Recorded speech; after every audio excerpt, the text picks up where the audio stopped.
Line extends from just below Port Macquarie down to Williamtown and includes Dungog and Gloucester and half of Raymond Terrace. It's a rapidly growing area with 5,000 more voters than 3 years ago. Once only rural, but now becoming tourist and retiree-oriented and with strong Air Force influence at its southern end. The National Party's Bruce Cowan should be comfortable with his majority, but that's not to deny a growing Labor influence. First on the ballot paper is the Democrats' John Aitken, a married marketing representative from Empire Bay on the Central Coast. John Aitken's work brings him constantly in contact with the people of the Line electorate. And Mr Aitken is a veteran of campaigning with 4 tries at the state seat of Pete's and 1 at Shorten. The realities of the vote in Parliament in the last session were that the Liberal and National Party voted with the Labor Party on more occasions than the Democrats did. It's a situation in which, to give you just 2 examples, the National Party is claiming, and the Liberals, they're claiming that they are going to look after pensioners and they're going to look after ex-service personnel. The realities of the vote are something quite different. They talk up a storm in Parliament, but when it comes to the vote, it was the Liberal and National Party combining with the Labor Party to pass the bills which brought in the delays in pensioner increases. It was the same unholy alliance that again reduced the benefits for ex-service personnel. Now both those issues really affect Line, and what they talk about is not real. They talk in terms of there being differences, but when it comes down to it, it's really only a question of which conservative force in politics is going to be government, and that's becoming fairly irrelevant. People are going to have to look very seriously at their traditional forms of voting, because effectively the Democrats have become the opposition.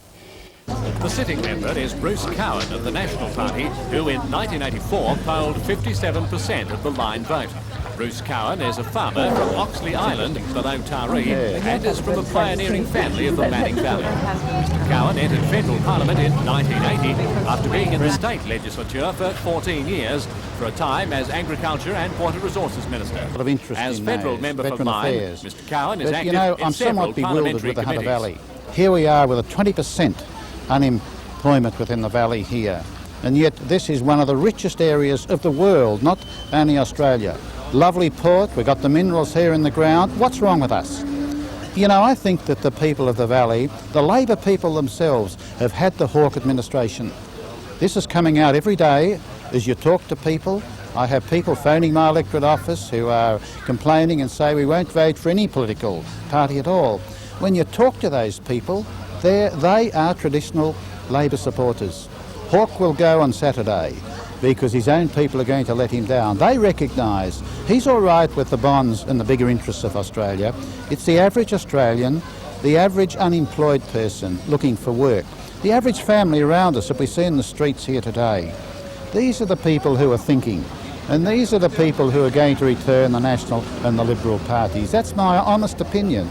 Just those everyday issues that people are worried about. Our national debt, that's a big feature today. The high interest rates that they're paying off loans with for homes.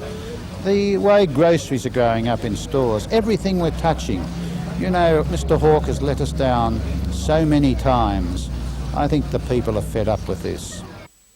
Finally, in this 3-way contest for Line, we have the Labor candidate Gary Worth. Mr Worth has been a Port Stephens Shire councillor since 1979.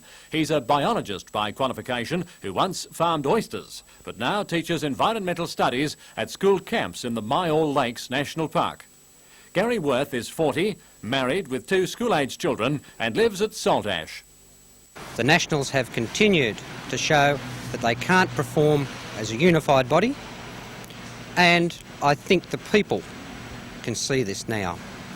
They're going to turn around and look at the government as a government and the opposition as a potential government.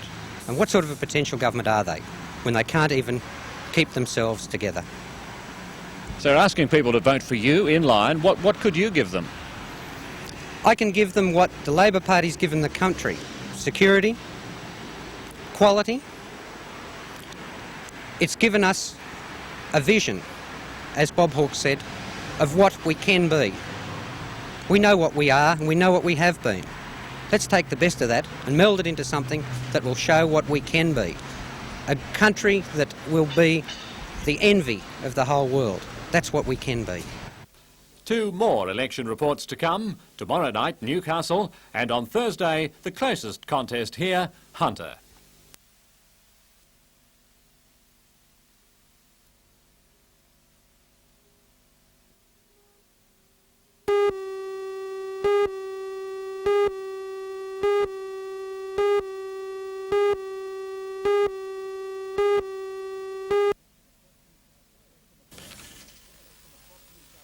From across New South Wales marched through central Sydney this morning to take part in a meeting they believe could reshape their industry. Vital they are. Vital to a lot of towns and a lot of people. The miners blame low export prices for a crisis which is predicted to cause the shedding of another 3,000 jobs from the industry.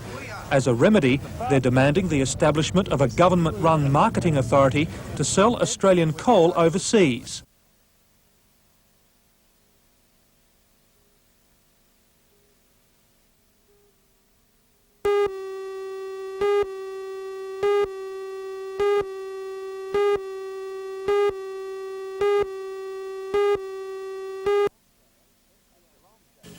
At Geelong Jail, 30-year-old prisoner Martin Alcazar was found lying face down in his cell about 4 p.m. yesterday.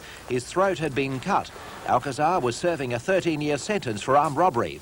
In Fitzroy, the body of a 56-year-old man was found lying on the floor of his blood-stained room at the Stafford Private Hotel in Nicholson Street. A resident heard a commotion about midnight.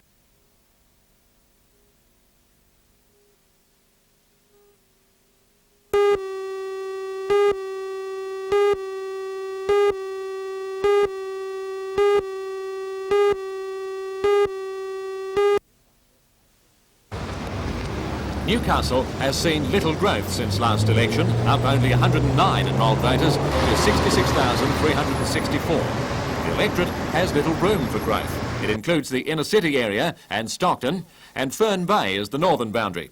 It goes south to Glebe Road and out west to Wallsend and Maryland. Newcastle is a four-way contest, and while there's no chance of the seat changing hands, interest has been generated by the running of a high-profile independent real estate agent, George Keegan. Mr Keegan has been in business for 40 years and served for a time as president of the Chamber of Commerce and Industry.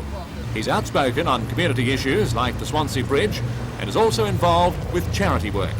Mr Keegan has conducted an extensive and expensive campaign after receiving strong backing from the Newcastle business community. Well, I feel that I've got the experience and the interest of the city at heart, which I think that the major parties haven't. And I think I can do a much better job than's been done in the past. I believe that there's job opportunities to be found. I think there's an investment area that needs to be encouraged, and these are job-creating situations. So that's what I'm all about. It's purely local issues that I'm involved in, and I hope to take those into Canberra. Just what are the Liberal candidate is 28-year-old accountant Ross Taggart.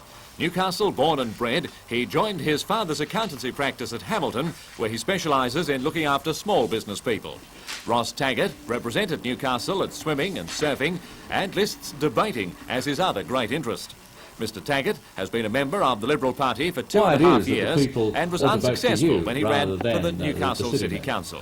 I think that the Labor Party, dominating Newcastle politics for decades, have not done anything for Newcastle. Newcastle is treated as a second-rate city, and without a new Liberal voice, a new party who are going to be fighting for Newcastle, and I am a dedicated person. I grew up in Newcastle with my business background and the knowledge that I have. The thing is that I can be in Canberra fighting for Newcastle and ensuring that Newcastle goes forward in years to come as one of Australia's greatest cities, and it is a great city to live in. Do you see any particular campaign topics that are important to Newcastle? The major one is taxation. People are coming up to me every day and saying that taxation is one of the biggest issues. The government have no policies on taxation. The Liberal policies on reduced taxation, getting incentive back into the workplace, are the only party out there trying to get incentive going and reduce taxation. The sitting member in Newcastle, Labor's Alan Morris, has an unassailable lead. A huge 15% swing would be needed for an upset. Alan Morris has represented the seat since 1983. Before that, he was an alderman on Newcastle City Council for 9 years and was a computer software consultant. He is married with a son and a daughter and lives in Cooks Hill.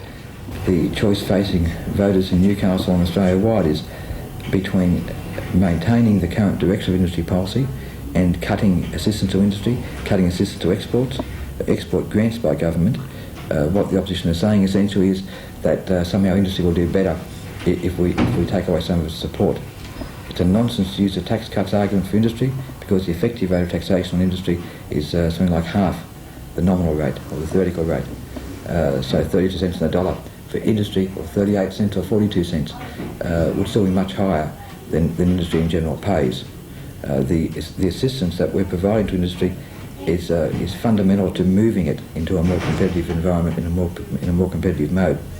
So, in the same way as in '83, if there wasn't a government that was committed to trying to make that steel industry competitive and effective, it would have fallen over. And I don't think there's any doubt in most people's minds in Newcastle that BHP wouldn't have lasted without the support of the steel plan. I think there are other industries in Newcastle now, if you took away export bounty on shipbuilding and the bounty for domestic market for shipbuilding, I think life for Carrington would be awfully tough. Took away the ship repair bounty, and I think life for other companies would be very tough. And so I see the election as being, in Newcastle more than ever before, it's about national issues because it's about national policy. The last candidate in Newcastle is the Australian Democrat Ray Rendell. Ray Rendell is a 31-year-old mother who's been involved with the Wilderness Society and is interested in all conservation matters. She's been a member of the Democrats for 2 years. Ray Rendell now manages Greenie's Bazaar, a non-profit cooperative shop in Hunter Street. Well, I'm really interested in helping unemployed people in Newcastle. I've been running a shop here for a while and we're selling articles made by unemployed people. I'm also interested in environmental issues, making the harbour a nuclear-free harbour is one of the main things that we're trying to do, and interested in human rights. And that's the contest in the seat of Newcastle. Tomorrow night brings our final electorate report, that of the Coalfields electorate of Hunter.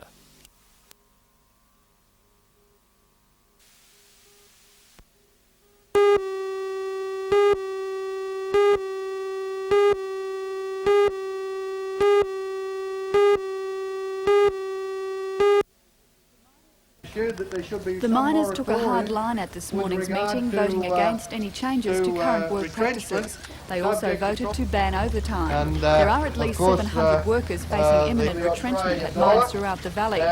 Jim Hayes, the Northern President of the Miners' Federation, says little would be gained by workers accepting changes to award conditions. There's been expression from the guys, some of them that are on the short list as far as retrenchments are concerned.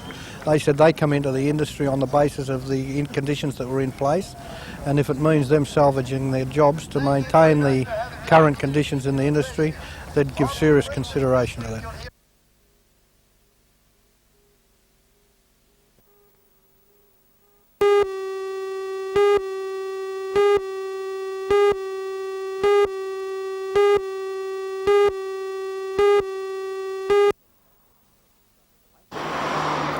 The Maitland Baptist Church was up in arms when it read the election brochure, which said they had received the hefty CEP grant to restore their church. The church says it didn't receive 1 cent from the government. Mr Fitzgibbon says the church is right and that the claim was the result of an honest clerical error. We had a new secretary and I had a campaign director who wasn't familiar with the total components included in the $102 million of direct government funding that this electorate had received. And so when a secretary went through, she put in some things which she thought should have been included, but actually that was an application for grants which was never forthcoming. But it hasn't altered the fact that we have received in direct federal government funding $102 million since I've been the federal member. You don't think this situation is going to cost you votes on Saturday? This situation won't cost me any votes whatsoever.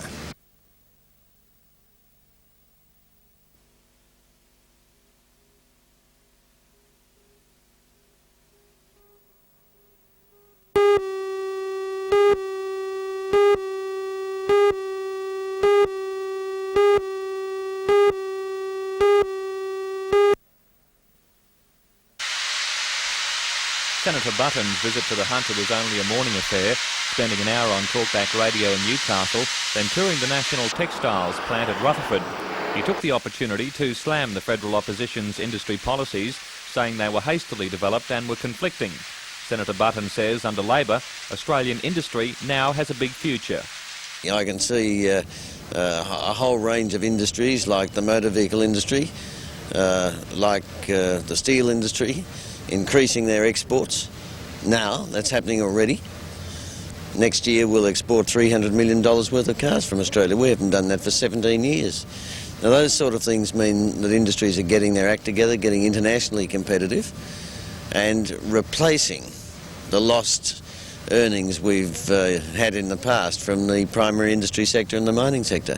And that's tremendously important to the whole of this country.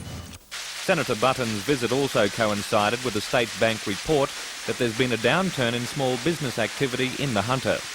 That is certainly true with some small businesses. I mean, the fact of the matter is that interest rates have been high, they're now coming down. But look, the ultimate thing for small business is to have people with wages in their pockets that they can spend in small businesses.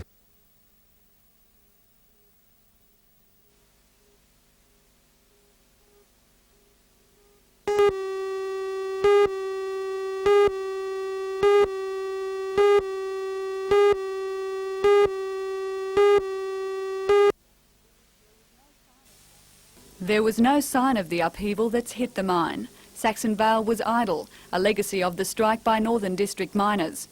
The sackings follow BHP's failed attempt to transfer the mine's lease to the Newcastle Wallsend Coal Company, a subsidiary of Pico Wallsend. Ironically, the state government's insistence that the would-be buyer maintain employment levels was a major reason for the deal falling through. BHP has now reduced staff to 110. 6 more sackings and their own lease is in jeopardy. This is the retrenchment notice that 136 workers received today. It cites the unsuccessful sale as the reason for the sackings. One of the men is 35-year-old father of 2, Dick Hyde. Well, it's a combination of feelings, sort of anger, disappointment. I think mainly disappointment really, I thought, being here with the mine from more or less day one, I thought things like this had never come to pass, but they have, and it's sort of shock and disappointment mainly.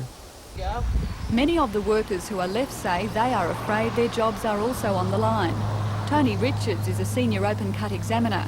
He alleges BHP fixed the figures to show a loss for the financial year to justify the cutbacks. He says at the end of April the company was showing a profit. In May he claims coal stocks were valued on the basis of a spot market price when a higher contract sale price should have been used. That we ended up having a $1.2 million loss on the books, where in fact if they'd used the procedure they had used for the past 5 or 6 years at this site without any change, even though we had previously sold some coal at spot market prices, we would have shown for our 12 months a profit of $2.3 million. Something doesn't add up.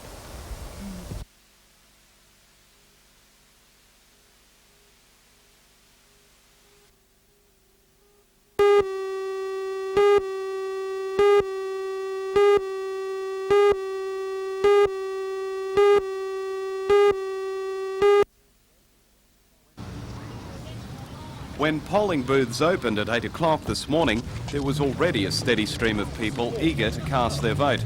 Electoral officers say the turnout in the region has been good, despite this being only the second winter federal election since Federation. For the candidates, today meant a last-minute bid to win votes and, of course, cast their own. Sitting ALP member in the seat of Newcastle, Alan Morris, says he's pleased with the way the campaign has run. In Newcastle, I think it's been fine. Certainly people understand the issues at stake, and I think that's very clear today when my booth workers were reporting that people are much more understanding and much more thoughtful about the election. And but in general, I think most of us who are involved are probably pleased that it's over. Meantime, independent candidate for the seat of Newcastle, George Keegan, also spent today canvassing polling booths and is confident of a good result. I've had the most tremendous support from people of Newcastle. It's just quite incredible. Do you think the issues have been brought to the fore? Well, as you will realise, as an independent candidate, I can only campaign on local issues, and that's what it's all about. Newcastle, I don't think, is being well served, and what we try to do is to bring them forward and so we can win and make the best of the thing for the city. Fine. The seat of Hunter, held by the ALP's Eric Fitzgibbon, will be closely watched tonight as the first returns come in. The Conservative parties need only a swing of about 2.5% to take it from Labor. Despite that, Eric Fitzgibbon remains confident.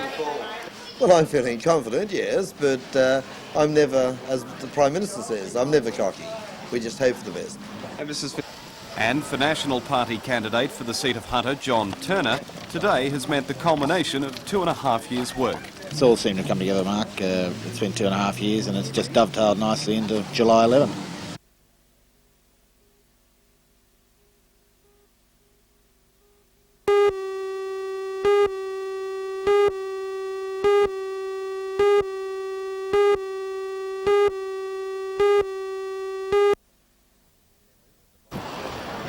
Members of the Bolton Point, Marmong Point Progress Association collected the 6,000 signatures when they set up their petitions at major polling booths between Spears Point and Wangi on Saturday.